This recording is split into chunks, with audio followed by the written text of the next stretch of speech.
बिस्मिल्लाहिर्रहमानिर्रहीम। अस्सलाम वालेकुम viewers, welcome to my channel. आज मैं आप लोगों के साथ शेयर करूंगी कलेजी को बहुत अच्छी तरह से धोने के लिए बहुत ही सिंपल सा मेथड। तो आपसे रिक्वेस्ट है कि वीडियो को लाजमी से पूरा वॉच कीजिएगा। और व्यूअर्स, इस ईद कुर्बान पर आप लाजमी से जो है वो इस ट्रिक को इस्तेमाल कीजिएगा। बहुत अच्छी तरह से कलेजी साफ़ होती है और मिनटों में साफ़ हो जाती है। तो व्यूअर्स, सबसे पहले जो है कलेजी ली मैंने 500 ग्राम। इसको बिल्कुल मैंने अभी वॉश नहीं किया, इसमें ब्लड वगैरह मौजूद है और आप इसका कलर चेक कर सकते हैं। अब इसको क्या करना है कि आपने सबसे पहले जो है वो 2 से 3 पानी के साथ अच्छी तरह से वॉश कर लेना है, ताकि इसका जो ब्लड है वो इसमें से अच्छी तरह से रिमूव हो जाए।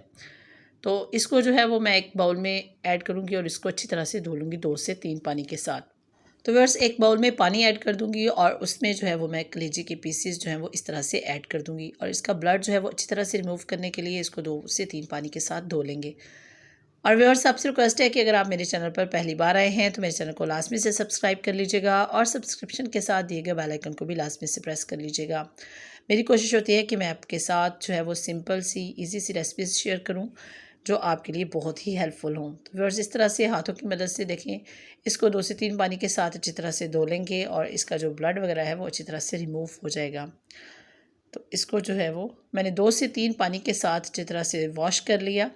अब इसमें जो है वो पानी ऐड करूँगी तकरीबन 1 ग्लास के करीब और इसमें जो है वो 2 से ढाई चम्मच के करीब हमें वाइट विनेगर ऐड करना है। सफ़ेद सिरका जो है वो इसमें 2 से 3 चम्मच के करीब ऐड कर दें।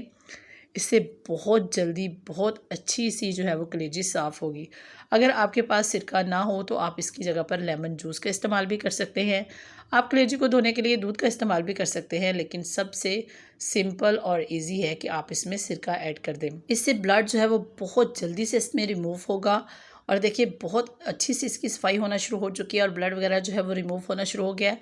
अब इसको जस्ट कवर करूँगी और 10 से 15 मिनट के लिए छोड़ दूँगी और फिर जो है वो इसको 1 से 2 पानी के साथ वॉश कर लेंगे। बहुत ही सिंपल सा ये ट्रिक है कलेजी को साफ़ करने का और बहुत ही जल्दी से बहुत ज़बरदस्ती कलेजी साफ़ हो जाती है। तो व्यूअर्स, देखिए 10 मिनट हो चुके हैं और इसमें जितना भी ब्लड था वो अच्छी तरह से रिमूव हो चुका है। आप इसको जो है वो जस्ट 1 से 2 पानी के साथ वॉश कर लेंगे। इसको किसी भी स्ट्रेनर की मदद से आप जो है वो निकाल लीजिएगा, ताकि इसका पानी अच्छे से रिमूव हो जाए और इसको दोबारा से 1 से 2 पानी के साथ साफ़ कर लेंगे। अगर आपने कभी इस तरीके से कलेजी को साफ़ नहीं किया तो आपसे रिक्वेस्ट है कि इस ईद पर आप लाज़मी से जो है वो इस तरह से ट्राई कीजिएगा। बहुत ज़बरदस्त सी कलेजी साफ़ भी होगी, पकाने में भी बहुत ज़बरदस्त लगेगी और स्मेल बिल्कुल भी नहीं आएगी। बस देखिए, कलेजी को इस तरह से मैंने निकाल दिया और अब इसको जो है वो साफ़ पानी में ऐड करके दोबारा से इसको धो लेंगे। तो वैसे इसका पानी जो है वो मैंने तकरीबन 2 दफ़ा चेंज किया। बहुत ज़बरदस्ती कलेजी साफ़ हो चुकी है, किसी किस्म का भी अब इसमें ब्लड मौजूद नहीं है।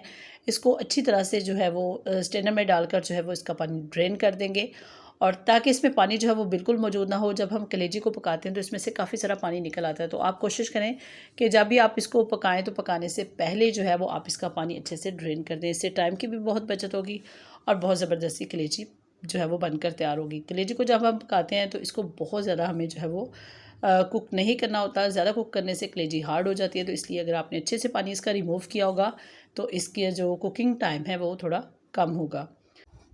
तो वैसे इस तरीके से जब आप कलेजी को धोकर पकाएंगे तो यकीन जाने बहुत ही ज़बरदस्त इसका कलर आएगा और बहुत ही अच्छी इसमें से खुशबू आएगी। स्मेल वगैरह बिल्कुल भी नहीं आएगी और मिनटों में आप ज़बरदस्ती कलेजी जो है वो पका लेंगे। तो व्यूअर्स, देखिए बहुत अच्छे से कलेजी साफ़ हो चुकी है। आपसे रिक्वेस्ट है कि आप लास्ट में से को जो है वो ट्राई कीजिएगा और कमेंट करके बताइएगा अपने फीडबैक से कि आपको ये ट्रिक कैसा लगा।